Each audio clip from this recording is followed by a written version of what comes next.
안녕하세요. 읽어주는 여행 언니 수야입니다. 오늘은 북극 여행을 정리하는 시간을 가져볼까 합니다. 보통 해외여행을 생각하면 얼마나 될까? 라는 생각을 많이 하실 것 같은데요. 여행이라는 게 어디를 가고 어떻게 일정을 짜고 무엇을 먹느냐에 따라 경비 차이가 크지만 저는 그냥 평범한 보통 사람이 스스로 정한 예산 6, 70만 원대로 어떻게 다녀오는지 그 기준을 알려드릴까 합니다. 동남아 물가가 저렴한 거야 모두들 아시겠지만 국내 여행과 가장 큰 금액 차이는 아무래도 교통비겠죠. 목적지까지 가는 비행기 값이요. 저는 동남아는 거의 저가 항공을 이용합니다. 코로나 이후 많은 항공사들이 하늘길이 막혔다가 이제 재취항하는 곳들이 꽤 생겼더라고요.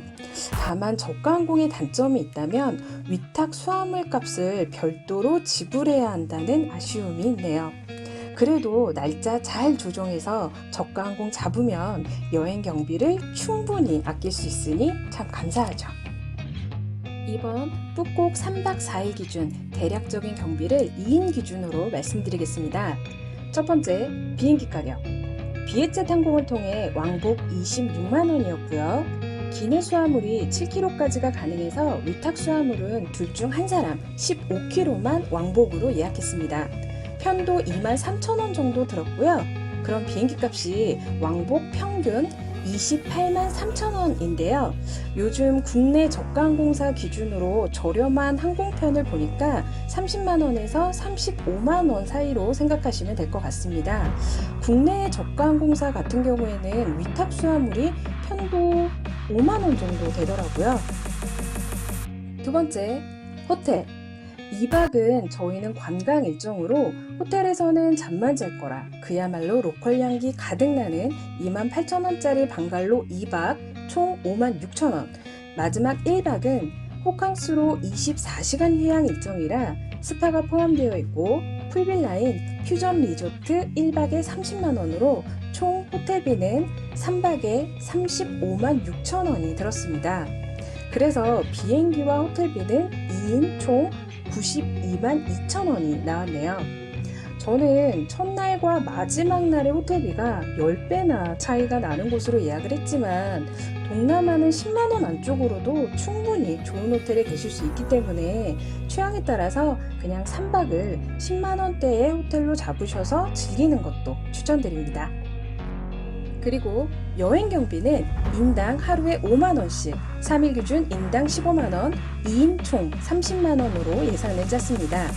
제 기준의 사용 금액 5만 원은 식비나 교통비고요. 사실 북극은 멀리만 안 가면 택시비도 몇천 원 이내에 다닐 수 있고 식사비도 보통 쌀국수나 볶음밥도 3,000원에서 5,000원 정도, 맥주도 한 캔에 800원 정도라 비싼 음식을 작정하고 몇 끼 먹지 않는 이상 5만 원 경비는 남더라고요.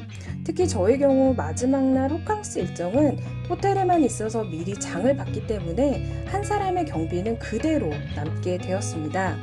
그 남은 금액으로 마사지를 받거나 써널드 케이블카 타는 곳의 입장료를 조율하며 사용했습니다. 참고로 마사지는 90분 기준으로 로컬의 경우 2만 원 내외, 한국인이 운영하는 샵은 3만 원 정도 했습니다. 사실 마사지는 같은 샵이어도 누가 나를 만져주냐에 따라서 만족도가 달라지기 때문에 저희 일행들도 같은 샵에서도 호불호가 나뉘더라고요. 다만 로컬과 한인샵의 차이가 있다면 위생과 서비스의 마인드인 것 같았어요.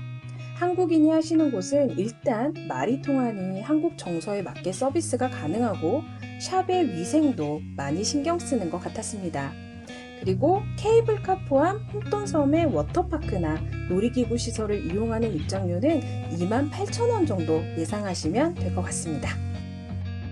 2인 기준으로 비행기와 호텔 92만원, 1 경비 30만원, 그럼 총 경비는 122만원 정도라 저희는 인당 63만원 정도 썼네요. 이 기준으로 생각을 하신다면 물론 항공기 가격에 따라 금액은 달라질 수 있고 호텔이나 경비에서도 플러스 마이너스가 될 수 있으니까요. 취향에 따라 대략적인 경비를 측정하시면 될 것 같습니다. 호텔을 구하실 때 팁이라면 지엉동 야시장 근처에 잡으시면 장을 보거나 식사를 하실 때 편하실 것 같고요. 푸꾸옥 중간에 위치해서 공항에 가실 때도 7, 8천 원 내외로 이동하실 수 있는 장점이 있습니다. 만약 예약하신 호텔이 남쪽이라면 케이블카 타실 때 가까울 거고요. 북쪽이라면 그랜드월드나 빈펄 사파리 등을 이용하실 때 동선으로 추천드립니다. 푸꾸옥은 우리나라 제주도처럼 베트남의 섬이기 때문에 베트남 분들도 신혼여행지나 휴양지로 많이 찾는 곳이라고 합니다. 개인적으로 느낀 감성은 베트남 다른 지역 분들보다 더 선하고 친절한 이미지가 있었고요. 큰 도시에 비해 오토바이도 적어서 차도를 건널 때 덜 위협적이었습니다. 또한 진주와 후추가 유명한데요. 특히 후추는 세계 유명 셰프들이 일부러 찾아가서 구입하는 곳이라고도 해요. 저도 사서 먹어봤는데요. 확실히 맛이 고급스럽고 제가 여태까지 먹어본 맛과는 달라서 입에 넣자마자 이래서 푸꾸옥 후추가 유명하구나 싶었습니다. 특히 삼겹살에 찍어 먹을 때요. 2022년에 저의 푸꾸옥을 이렇게 마무리할까 합니다. 여러분들도 아름다운 섬 푸꾸옥에서 잠시 쉬어가는 시간 누리시길 바라고요. 여행을 계획하시는 분들께 조금이나마 도움이 되셨길 바랍니다. 저는 다음 여행지에서 뵙겠습니다.